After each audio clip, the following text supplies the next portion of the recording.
Hello and welcome everyone. स्वागत है एक बार फिर से आप सभी का अपने YouTube channel CBSE ATC classes 6, 7, 8 पे। आज की इस वीडियो में क्लास 8 का जो हमारा चैप्टर है हिस्ट्री की बुक का फ्रॉम ट्रेड टू टेरिटरीज की कुछ इंपॉर्टेंट क्वेश्चन आंसर है, MCQ, fill in the blanks, true false जितने भी हो सकते हैं उन सभी को डिस्कस करने वाले हैं। तो उम्मीद करता हूँ आपको वीडियो अच्छी लगेगी, वीडियो में पूरा बने रहिएगा।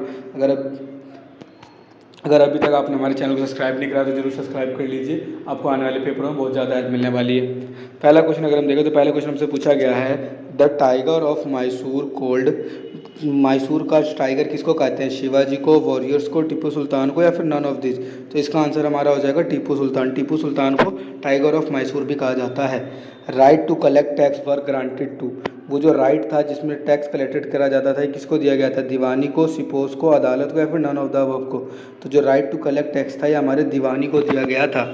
आगे बढ़ते हैं। The British conquered Bengal with the battle of. British ने बंगाल के ऊपर कब्जा कर लिया था। कब किया था? क्या कौन सी लड़ाई के बाद किया था? तो प्लासी के युद्ध के बाद किया था। Second question, we have Tipu Sultan was ruler of. Tipu Sultan ruler कहाँ का था? टीपू सुल्तान हमारे मैसूर का रूलर था। सी वाले पार्ट में देखें तो dash implemented by the doctrine of labs. Dash को इम्प्लीमेंट किया गया था by the doctrine of labs. तो ये थे हमारे डलहौजी साहब, इनको इम्प्लीमेंट किया गया था।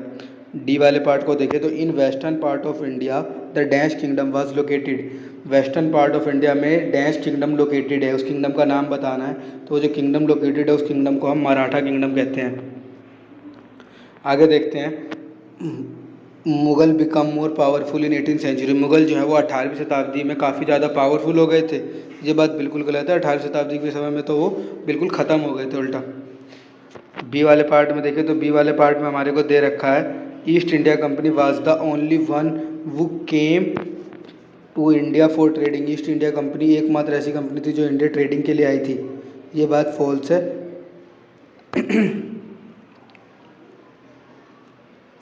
British made colonies in India.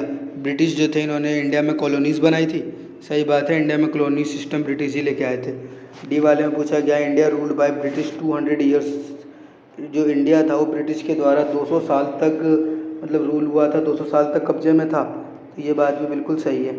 आगे देखते हैं। आगे एक छोटा सा मैचिंग दे रखा है। टीपू सुल्तान। टीपू सुल्तान को हम टाइगर ऑफ मैसूर कहते हैं। लैंड रिवेन्यू कलेक्टिंग राइट, तो ये हमारे दीवानी को दिया गया था। ऊपर हमने भी MCQ में करे हैं। Criminal code. क्रिमिनल कोड का हो जाएगा फौजदारी अदालत।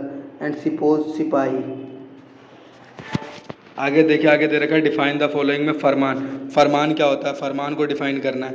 तो farman a royal order or edict by the ruler by the administrative called as farman. जो भी ऑर्डर वगैरह आगे से एडमिनिस्ट्रेटिव से आता था उसको फरमान कहते थे। Second we have mercantile. तो मर्केंटाइल क्या होता है? अ ग्रुप ऑफ बिजनेसमैन वो buy good at cheapest price and sell them at high prices. उनको कहते हैं ग्रुप ऑफ बिजनेसमैन को जो कि सामान सस्ते रेट पे खरीदते हैं और आगे महंगे रेट पे बेचते हैं। वो was the ruler of England in 1600। 1600 में इंग्लैंड की रूलर कौन थी? Queen Elizabeth was the ruler of England in 1600। 1600 में एलिजाबेथ जो थी, क्वीन एलिजाबेथ, ये रूलर थी इंग्लैंड की। सेवंथ क्वेश्चन दे रखा है, discuss the reason behind the laws of revenue of Bengal. क्या रीज़न था बंगाल के अंदर जो आमदनी होती थी, रिवेन्यू होती थी, उसके अंदर लॉस का? The loss of use the cause of use loss to Bengal administrative was when the British East India company stopped taxed to the government. जो मेन कॉज था यूज लॉस का बंगाल एडमिनिस्ट्रेटिव का वो ये था कि उन्होंने जो कंपनी ने स्टॉप कर दिया था taxed to the government. 8th question पूछा गया, why British select a puppet ruler. British को पपेट रूलर क्यों सेलेक्ट किया गया था? द ब्रिटिश वांटेड टू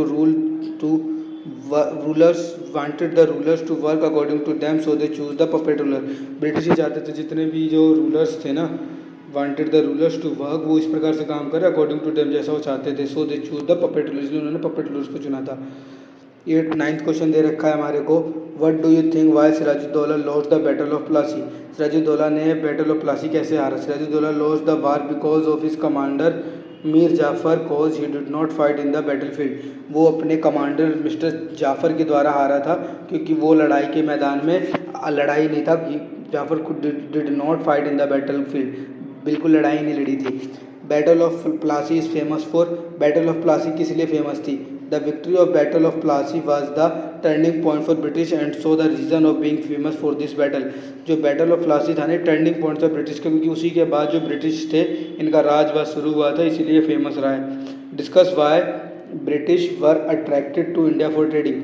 जो ब्रिटिश थे वो इंडिया की तरफ अट्रैक्टेड क्यों है ट्रेडिंग के लिए। इंपॉर्टेंट क्वेश्चन है, इस पर गोल्ड लगा स्टार मार्क कर लीजिएगा। Following point can be use and describe the reason. नीचे कुछ पॉइंट दे रखे हैं, ये सारे के सारे रीज़न हो सकते हैं ब्रिटिशर्स को इंडिया की ओर अट्रैक्शन का। सबसे पहले पॉइंट में हमें दे रखा है, India use to provide fine quality cotton to British which beneficial to them. India से उनको फाइन क्वालिटी ऑफ कॉटन मिलता था जो कि काफ़ी ज़्यादा बेनिफिशियल था उनके लिए। Second point we have, British use to buy Indian spices at lower cost and sold them at high prices. British India से इंडियन स्पाइसेस लेते थे लोअर कॉस्ट पे, सस्ते दामों पे, और इनको आगे हाई प्राइसेस पे बेचा करते थे। 12th क्वेश्चन में हमसे पूछा गया है, what kind of changes took place in the company army. Company army में किस प्रकार की चेंजेस आई थी। तो this are the following changes took place in company army. सबसे पहले हमारे को दे रखा है, the sepoys of the company were train and recruited on their own. जितने भी सिपोज जो भी थे कंपनी के, वो उनके द्वारा ही रिक्रूट होने लग गए थे। द कैवलरी रिक्वायरमेंट डिक्लाइड इन 1820। जो कैवलरी रिक्रूटमेंट होता था इसको मना कर दिया गया था, खारिज कर दिया गया था 1820 में। This peasant were professional soldier. ये जो पीजेंट थे ये प्रोफेशनल सोल्जर्स हुआ करते थे। The soldier adapted the life style of European in 1900 that regulated their life. जो सोल्जर थे उन्होंने अडॉप्ट किया था लाइफ स्टाइल ऑफ यूरोपियंस इन 1900 में, जिससे कि वो आगे तक चले। 13th क्वेश्चन में हमसे पूछा गया, discuss the 3 conflict between the East India company and the Nawab. 3 conflict बताने ईस्ट इंडिया कंपनी और नवाब के बीच में जो हुए थे। तो इसके अंदर जो 3 मेजर कन्फ्लिक्ट हुए थे वो किस प्रकार से थे, अगर हम ध्यान से देखें तो सबसे पहले दे रखा है, the nawab refuse to grant any concession to East India company and they recognize their autonomy and power. जो नवाब थे उन्होंने मना कर दिया था टू ग्रांट एनी कंसेशन, किसी प्रकार का कंसेशन देने के लिए to East India company, and they recognize their autonomy and power. उन्होंने अपनी ऑटोनॉमी और पावर को पहचान लिया था। सेकंड में पूछा गया, the large tribute demand by the Bengal nawab from the British were prohibited by the nawab from extending the fortification. जो large tributary demanded by the Bengal nawab from the British were prohibit by the nawab के द्वारा प्रोहिबिट कर दिया गया था from extending the fortification. 14th question देखिए, 14th question में पूछा गया, why was the company accused by the Bengal nawab. जो कंपनी थी ये बंगाल नवाब के द्वारा किस प्रकार एक्यूज्ड हुई थी। The reason behind the accusation company why the reason behind the accusing company was the nawab claimed that the company was cheating the government of Bengali in term of huge amount of revenue and the authority of the nawab. उनको ऐसा realise हो गया था या फिर उनको ऐसा पता चल गया था कि जो कंपनी है ये चीट कर रही है गवर्नमेंट ऑफ बंगाल के साथ इन टर्म ऑफ ह्यूज अमाउंट, काफ़ी बड़े अमाउंट में, of revenue and authority of Nawab. They also claimed that the company was not paying the tax. उन्होंने ये भी क्लेम करा कि कंपनी जो है वो टैक्स नहीं भरती। They were writing in appropriate letter and were trying to humiliate the nawab official. वो जितने भी नवाब ऑफिशियल्स थे उनको ह्यूमिलेट, नीचे दिखाने की कोशिश की जाती थी। 15th क्वेश्चन में हमसे दे रखा है, what product were the attraction to the British to trade in India. वो कौन से प्रोडक्ट थे जो कि अट्रैक्शन बने थे ब्रिटिश को ट्रेड करने में इंडिया में। तो there were many products such as spices which are which made British attracted to India for trading. Those are fine quality cotton, silk, cardamom, cloves and pepper. ये cotton था, silk था, कार्डिमोम थे, cloves थे, paper थे, दालचीनी, इलायची, लौंग, ये सारी मसाले थे जो कि इनको अट्रैक्ट करते थे इंडिया में ट्रेड करने के लिए।